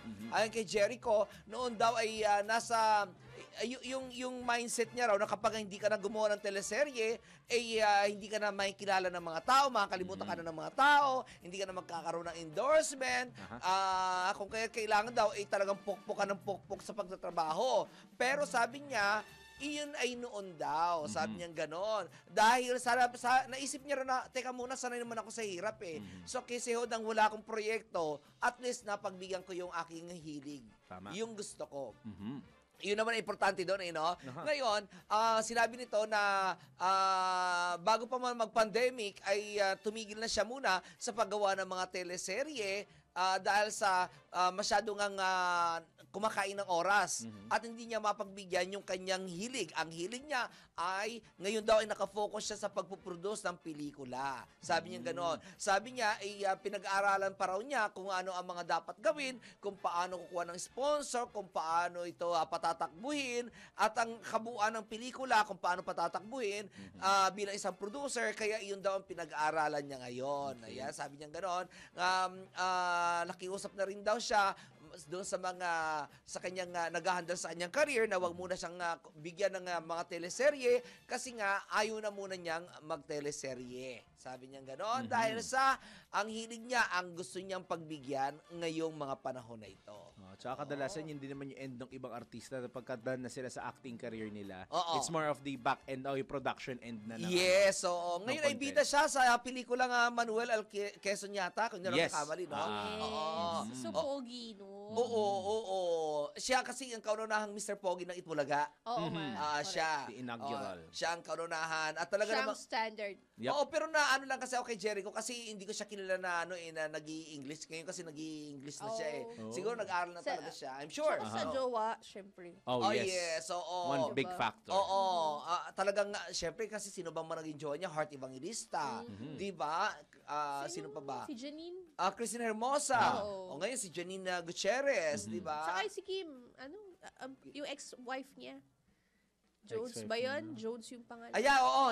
Si Kim Jones. Oo. Na, ano yun, spoken in dollar yun eh. Diba? Million dollars. Pero prior ng pagkakaroon nila ng relasyon ni Kim, talaga i-English na talaga ito si Jericho na medyo nangugulat nga sa kanya, Inglesero na ang lolo ko. Kasi alam naman natin na hindi nakapagtapos ng pag-aaral si Jericho. Pero doon ka ma-inspire sa kanya kasi nga, in spite of na hindi siya nakatapos ng pag-aaral, natuto siya mag-English, di ba? Siguro, I'm sure na kumuha siya ng mga private tutor siguro, para turuan siya kung paano magsalita ng proper English. Ayan. Anyway, yan ang mga aking balitaan showbiz at balik na sa inyong dalawa. Salamat, Mima. Mima Anton. Kung Mr. Pogi si Jericho to, si Miss Ganda. Ayun. Si Mima Anton sa kanyang showbiz news. Ay, magtutulog lang pala tayo today. It's a sleeping day today. I'm so sleepy. Anyway, dyan lang po kayo, Philippine Standard Time. Hoy! Pinoy! Gising na! Pero dapat may energy pa rin. Alas 5:29 na po ng morning, magbabalik ang Pinoy Gising! Good morning, everyone! Ngayon po ay 5:32 in the morning na at nagbabalik po tayo sa Pinoy Gising. Tawag naman tayo ng Metro Patrol. Hamon ng kinatawan ng Navotas kay Representative Go na ibulgar ang small committee amendments sa 2025 national budget. I wish you luck. Alamin natin ang detalye mula kay Mama Beth Samson. Muli na lamang hinamon ni Navotas Representative Toby Chanco, si ako Bicol Party List Representative Elizalde Zaldico, na ilantad ang amendments o pagsususog na ginawa ng small committee sa 2025 national budget. Alang mambabatas, walang napadalang report ang committee secretary at kaya ibig sabihin, imposibleng hindi ito alam ni Kong Zaldico kung ano ang amendments dahil siya ang chair ng Committee on Appropriations noon. Kaya muli niyang hinamon si Kong Zaldico na ilabas at isa publiko ang mga amendments na ginawa ng small committee sa 2025 national budget para makita ng lahat kung saan nagbawas at saan nagdagdag ng pondo. Ang 2025 Small Committee Report ay mahalaga at si Kong Zaldico lang ang makapagpapaliwanag nito. Binilaan ng Solon na kung ipagpapatuloy ni Ko ang pagpigil sa pagsusugo sa Small Committee, lahat ng napag-usapan tungkol sa transparency sa pampublikong paggasta ay mananatiling palamuti lamang. Peraan niya ito ng taong bayan at nararapat lang na makita ng lahat kung saan napupunta ang buwis na kanilang binabayaran. Metro Patrol Beth Samson para sa Himpirang Metodong Lakas, DWIZ, nagbabalita ng tama, naglilingkod ng tama. Pinoy Gising! Tawag pa tayo ng isang Metro Patrol. Update sa mga programa laban sa baha dyan po sa may Valenzuela, abay ibinalita o in-update ni Mayor Wes Gatchalian. Alamin natin ang detalye mula kay Kuyang Danny Cruz. Ibinalita ni Mayor Wes Gatchalian ang patuloy na pag-usad ng malawakang citywide cleaning at dredging operation na isinasagawa ng pamahalaang lungsod katuwangan DOTR sa pangunguna ni Secretary Vince Dizon, North Luzon Expressway NLEX at Department of Public Works and Highway. Ayon sa alkalde, isa sa kanilang pangunahing prioridad ang paglalatag ng maayos at mas epektibong waterways sa buong siyudad ng Valenzuela upang mapigilan ng pagbaha at masiguro ang kalinisan ng mga daluyan ng tubig. Ipinahagbi ni Mayor Gatchalian na halos patapos na sila sa nasabing operasyon na sinimulan unang linggo ng Agosto. Anya naging mabilis ang pagsasakatuparan nito dahil sa tulong o pakikiisa ng mga pribadong sektor sa pagbisita ng alkalde sa Kaingin Creek sa barangay Tugatog sa May Kawayan, Bulacan, nakilala bilang isa sa mga flood-prone area. Napag-usapan dito ang development ng panatag water catchment na imbakan ng tubig na itatayo sa barangay Dalandanan. Anya, malaki daw ang maitutulong nito upang maiwasan ang pagbaha sa ilang pangunahing kalsada, partikular ang kabahan ng MacArthur Highway. Tiniyak ng pamahalaan ng lungsod na magpapatuloy ang ganitong proyekto bilang bahagi ng pangmatagalang solusyon laban sa pagbaha at para sa mas ligtas na pamumuhay ng mga Valenzuelano. Yan ang update. Ako si Danny Cruz para sa impilang may todong lakas. DWIC, nagbabalita ng tama, naglilingkod ng tama. Pinoy Gising! Sa iba pong nating balita, kinumpirma ng Malacanang na bibigyan ng bagong posisyon sa pamahalaan si General Nicolas Torre III matapos itong masibak bilang hepe ng pambansang pulisya. Sa press briefing sa Malacanang, sinabi ni Palace Press Officer Undersecretary Claire Castro na inalok na ni Pangulong PBB o ni Pangulo Ferdinand Marcos Jr. si General Torre ng bagong pwesto. Gayunman, tumanggi si Jose Castro na banggitin kung saang gabinete mapupunta ang sinibak na general. Anya, mas mabuting hintayin na lamang ang pasya ni General Torre kung tatanggapin nito o hindi ang alok na posisyon. Pinoy Gising! Nanindigan naman si Public Works and Highways Secretary Manuel Bonoan na hindi siya sangkot sa maanumalyang flood control project. Ayon pa kay Secretary Bonoan, sasampahan niya ng kaso ang mga opisyal na masasangkot sa Ghost Flood Control Project. Binigyan din parang kalihim na bagaman siya ang pinuno ng DPWH ay may kapangyarihan ng mga district engineers na pangunahan ng pagbabantay sa pagpapatupad ng mga proyekto nito. Maliban dyan, mayroong mga district engineer ang nasa floating status na habang mayroon ding mga nasuspende na. Pinoy Gising! Ngayon naman, ronda tayo sa probinsya. Bamboo Cups may bagong hepe na. Kung sino ito, alamin natin sa report ni Kuyang Ronald Idol Domingo. Bagong yugto ng pamumuno ang harapin ng Kawayan City Component Police Station. Nanumpa bilang hepe si Police Lieutenant Colonel Abelino Canceran Jr., dating Force Commander ng 2nd Isabela Provincial Mobile Force Command. Sa kanyang talumpati, binigyan din ni Canceran na ang kanyang pamumuno ay iikot sa tatlong pangunahing prinsipyo, partikular ang integridad, disiplina at pagtutulungan. Aniya hindi lamang posisyon ang kanyang pupunan kundi isang tawag ng pagsisilbi, pamumuno at paghatid ng proteksyon ng may dedikasyon at pananagutan. Pinuri rin niya ang outgoing chief na si Lieutenant Colonel Ernesto De Balasca Jr. na iniwan umano ang Foundation of Discipline, Operational Effectivity and Community Trust na nagsisilbing gabay ng Bamboo Cups sa nakalipas na termino. Sa ilalim ng pamumuno ni Balasca, lumago mula higit 107 hanggang mahigit 200 ang bilang ng mga personnel ng istasyon, isang hamon at responsibilidad na handang ipagpatuloy ni Canceran. Dagdag pa niya, harapin ng kanyang pamunuan ang bawat pagsubok ng magkakaisa kasabay ng hiling ng suporta sa mga mamamayan ng Kawayan City. Ito ang Ronda Patrol, Ronald Idol Domingo Nag-uulat pa simpilang may tunong lakas, DWIZ. Nagpapalitan ng tama, naglilingkod ng tama. Pinoy Gising! Samantala, administrative case laban kay San Simon, Pampanga Mayor Punsalan na isampa na sa ombudsman ng Real Steel Corporation. Alamin natin ang detalye mula kay Kuyang Johnny Gole. Yes, formal na nga nagsampa ng kasong administratibo sa Office of the Ombudsman. Itong Real Steel Corporation laban dito kay San Simon, Pampanga Mayor Abondio John Ponsalan Jr. Kaugnay sa 80 million piso na bribe money extortion case sa pamamagitan ni Erwin H. Chowa at itong si Melody A. Arellano, kinatawan ng kumpanya, ay naisampa na ang nasabing kaso may kinalaman sa umano'y paglabaga nitong si Mayor Ponsalan sa grave misconduct, serious dishonesty and conduct of prejudicial to the best interest of the service. Noong Agosto 5, inaresto ng mga ahente ng National Bureau of Investigation NBI itong si Ponsalan at ilan niyang kasamahan sa loob ng isang restaurant sa Clark Preporson sa pamamagitan ng entrapment operation habang tinatanggap ang partial payment sa bribe money mula sa nasabing kumpanya.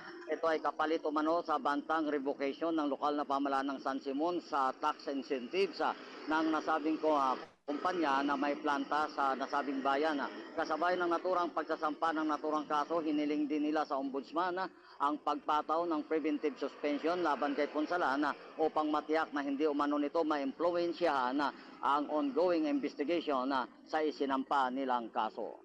Mula dito sa lalawigan ng Pampanga, ito si Central Luzon Patrol, John Golo, para sa impila may tudulakas DWIC. Nagbabalita ng tama, naglilingkod ng tama.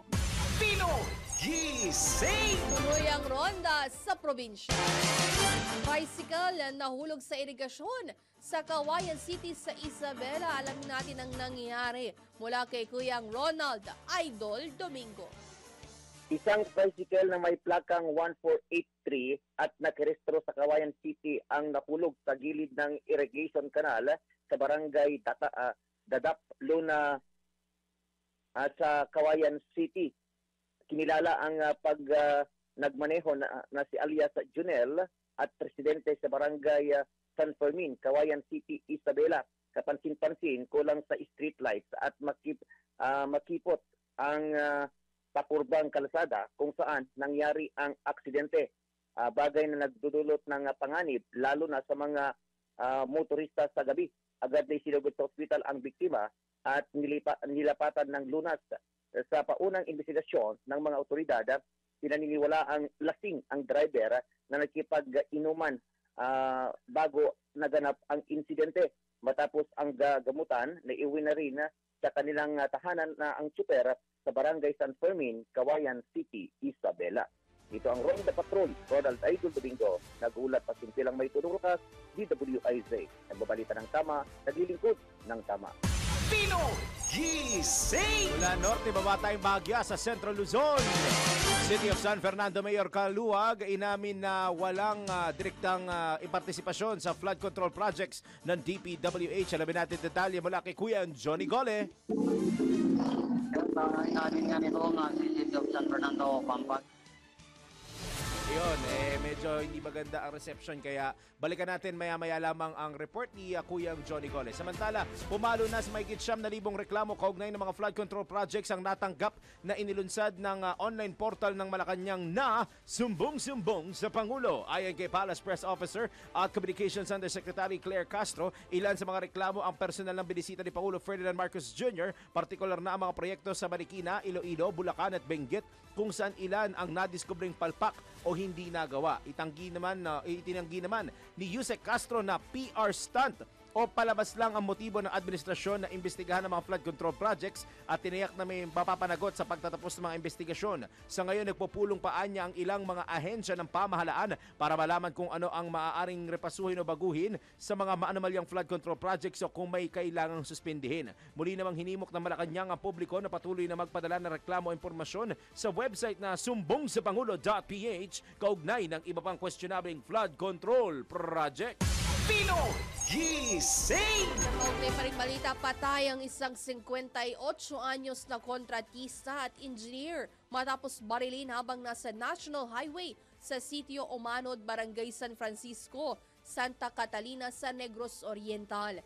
Kinilala ng pulisya ang biktima na si Engineer Angelito Uy Mendoza. Ayon sa inisyal investigasyon ng Santa Catalina Police Station, patungo sana si Engineer Mendoza sa isang quarry site ng pagbabarili ng mga hindi pa nakikilalang suspect habang nagmamaneho. Sakay ng isang itim na motorsiklo ang mga salarin at gumamit ng kalibre 45 baril sa krimen. Patuloy na iniimbestigahan ng mga otoridad ang motibo sa pamamaril habang kabilang ang posibilidad na may kinalaman ito sa alitan sa lupa. Pinoy Gising! Ang payapa na linya, balikan natin ang ating Ronda Probinsya. City of San Fernando Mayor Kaluwag inamin na walang direktang partisipasyon sa mga flood control projects ng DPWH. Balikan natin, report ni Kuyang Johnny Gole. Yes, ay namin nga nitong si City of San Fernando, Pampanga Mayor Vilma Kaluwag na walang daw direktang kinalaman itong lokal na pamahalaan sa mga ipinapagawang flood control projects ng Department of Public Works and Highways sa kanyang lugar na nasasakupan. Tugon ito ni Kaluwag sa ongoing investigation kaugnay nga sa malawakang anomalya sa flood control skandal sa buong bansa. Ayon sa alkalde, walang direktang partisipasyon itong kanyang opisina sa mga pinapagawang national infrastructure projects dito sa Ciudad San Fernando. Ang tanging partisipasyon lamang umano ng kanyang opisina ay itong monitoring sa proyekto at tiyaking nasusunod ang compliance nito sa itinatadhana ng Building Code of the Philippines at kaligtasan ng kanyang mga mamamayan. Nakipag-ugnayan na rin umano nakikipag-ugnayan naman umano itong kinatawan ng DPWH at kontratista sa kanyang opisina para mag-courtesy call lamang at ipapaalam ang gagawing proyekto sa kanyang nasasakupan at pagkatapos nito ang kanyang City Engineering Office na ang nakikipag-usap sa kanila at regular naman umanong nagbibigay ng ulat sa kanyang opisina. Dahil niya sa national project ito ay talagang walang direktang kinalaman ng syudad lalo na sa flood control mitigation projects maliban lamang kung may problema sa right of way at mga residential at mga pribadong lupain ang tatamaan. Reaksyon niya ito sa nais ng Pangulong Ferdinand R. Marcos Jr. na lahat ng mga proyekto ng DPWH ay kailangan may partisipasyon itong lokal na pamahalaan at pabor naman siya dito. Ayon dito kay Mayor Kaluwag, pabor siya sa gusto ng Pangulong Marcos Jr. na dapat ipaalam o kinukonsulta o may direct participation itong lokal na pamahalaan na kahit pa national projects at national funding ang source ng pundo. Una, dahil niya sa lapid din naman ng bayan ang siyang gagastusin sa proyekto. Ikalawaan niya sila o ang mamamayan nila ang recipient ng ipinapagawang proyekto. Kaya nararapat lamang niya na kasali itong lokal na pamahalaan sa lahat ng mga infrastructure projects ng DPWH sa kanilang lugar, lalo na sa usaping flood control o may kinalaman na ang proyekto sa anti-flooding problems. So yan ang update. Buhat ito sa lalawigan ng Pampanga. Ito si Central Luzon Patrol, Johnny Gole, para sa Impila Mito Dulakas, DWIC. Nagbabalita ng tama, naglilingkod ng tama. Pinoy Gising! Standby po muna, Philippine Standard Time. Hi! Pinoy Gising na! Kailangan ng i-wake ang energy ninyo sa oras na 5:47 ng morning. Magbabalik po ang Pinoy Gising! Mayroon na lamang 7.5 minuto bago mag alas 6 ng AM. Yon, ronda muna tayo ulit sa probinsya. Rice Precision Seeder ipinasakamay sa Irrigation Association sa Tumawining Isabela. Report mula kay Kuyang Ronald Idol Domingo. Namahagi ng makinarya para sa agrikultura ang Philippine Center for Harvest Development and Mechanization. Katuwang ang National Irrigation Administration, Isabela Irrigation Management Office sa bayan ng Tumawining Isabela. Sa naganap na turnover ceremony, 4 na unit ng Rice Precision Seeders para sa iba't ibang Irrigators Association, kung saan ito'y ginawa sa kanila sa ilalim ng Rice Competitiveness Enhancement Fund Mechanization Component. Kabilang sa mga nakapagkalooban ang Tumawini Federation of National Communal Irrigators Association Incorporated, kasabay Farmers Small Water Irrigation System Association Incorporated at Matakayan Progressive Irrigators Association Incorporated. Ito ang Ronda Patrol, Ronald Idol Domingo, nag-uulat pagsinsilang may tudong lakas, DWIZ, nagbabalita ng tama, naglilingkod ng tama. Pinoy Gising! Samantala sa ating Let's Prove It, totoo nga ba na malas kapag walang pera ang iyong wallet, Yes! patunayan natin yan sa Hindi yan. Hindi. Tatluhan. Hindi ba? Kanina ako pag hindi kanina ako pa yan. nababasa yun. Pero totoo yun. Pero totoo yun, no? Sana No need sumahod for na. scientific Oo naman. research. Tested and proven.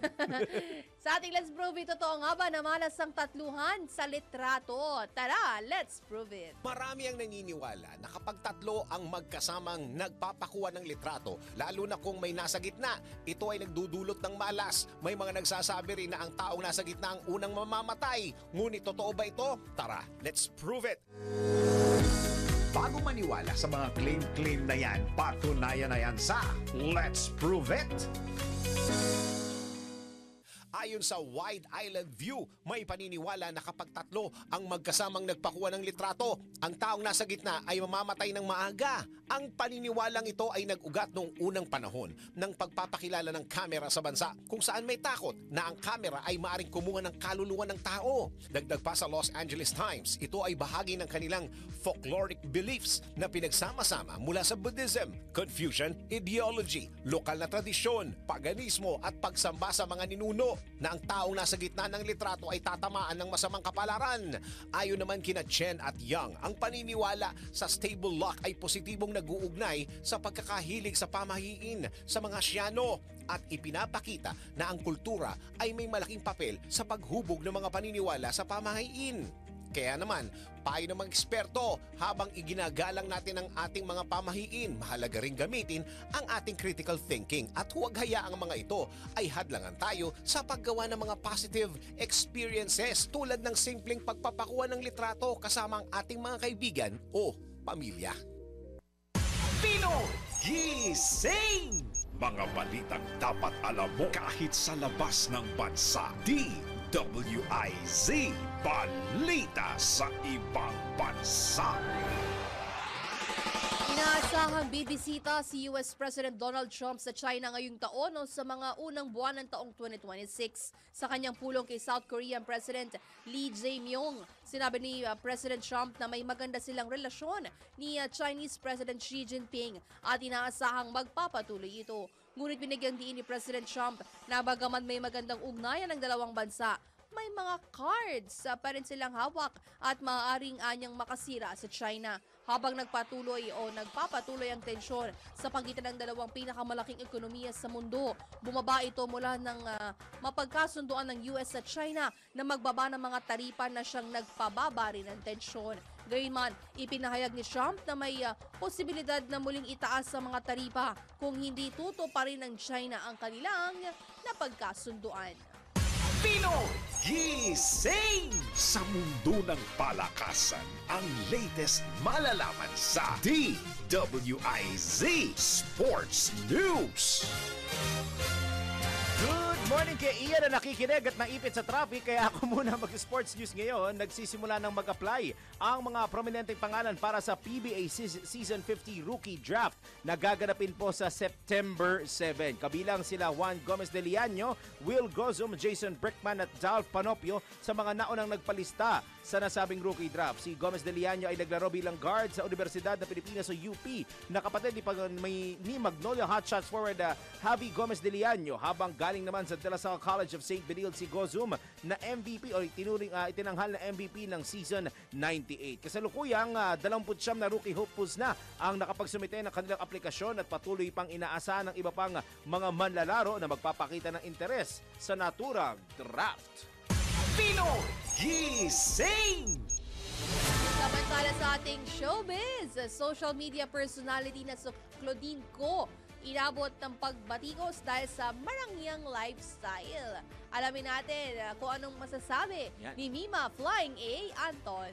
Mga latest na pinag-uusapan, mga latest na pinagchichismisan. Pinoy Gising! Showbiz Spotted!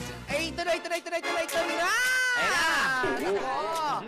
Ito si Claudine Ko, isa siyang lifestyle vlogger. kung saan makikita doon sa kanyang YouTube channel ang kanyang pagsakay lagi siya nakasakay sa kanyang isang private plane. Wow. Kapag ito ay nagsha-shopping sa ibang bansa. Lifestyle vlogger nga naman di ba? So pangatawanan mo na. Yes. Ay napakalaman ng mga netizen, nakalkal na ito palang si Claudine Ko ay anak ng dating Ako Bicol Party List representative na si Christopher Ko. Yeah. At pamangkin ng Ako Bicol representative na si Representative Rizaldi Ko. Itong yung tatay ni Claudine ay siya nagmamay-ari nitong High Tone Construction and Development Corporation. At yung kanyang tiyuhin na si Rizaldi Ko ay CEO naman CEO ng SunWest Group of Companies. Itong SunWest Group of Companies ay nasa top 8 doon sa top 15. Na inulgar nitong si PBBM. At itong High Tone naman ay nasa number 9 magkasunod. Sa top 10. Parang ang alam ko yung kanyang partner or jowa ay contractor din. Ayun. Baka. Mukha, oo. Oo. Na... Ano? Kilala mo pala to? Booking. Kilala mo to si Claudine Ko? Yeah, kasi ko sa Babareto, di ba? Oh, Sometimes yeah. we bond. Wow! Sa bagay. Saan kayo nagbaband? Sosyali ka talaga. Sosyali ka talaga, Iha. Alam ko saan sila nagbaband. Sa Reband. Oo, so ito nga mga kaibigan, ang paghanga nga dito ng mga netizens sa 25 years old na lifestyle vlogger na si Claudine Ko ay napalitan ng pagkundina at pambabatikos matapos nga na malaman ang kanyang kaugnayan doon sa dalawang tao na kasama ang mga kumpanya sa top 15 na construction companies na di umano ay maanumalya o may maanumalyang proyekto sa flood control project, sa flood control sa bansa. Ayan. Dahil dito kung kaya't ang nangyari, dahil sa pambabatiko sa mga tisin kung kaya't nila, nag-deactivate na itong si Claudine Ko ng kanyang mga social media pages. Hindi na ito matagpuan ngayon. Paano Anyway, kaya mangyayari dyan, no? Parang kasama siya sa lives. Malay ba nung bata, no? oh yes, malay binibigay lang naman, kinukuha lang din naman niya ang binibigay sa kanya ng kanyang parents, di ba?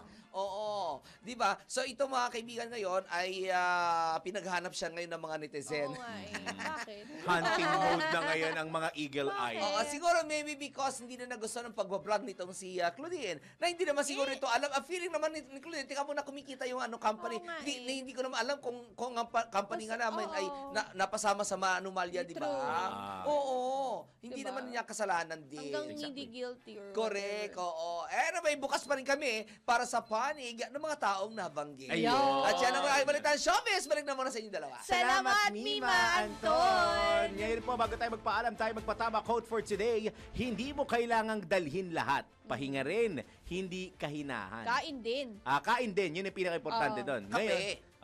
Simulan na natin. Yan na po ang Pinoy Gising on a Thursday morning. Kami po nyo nakasama, Daryl Justin. Maine Barreto. Anton na walang apelido. Nagbabalita ng tama. Naglilingkod ng tama. Susunod na po, Pasada Balita kasama sina Kuyang Johnny Banyas at Drew Nasino.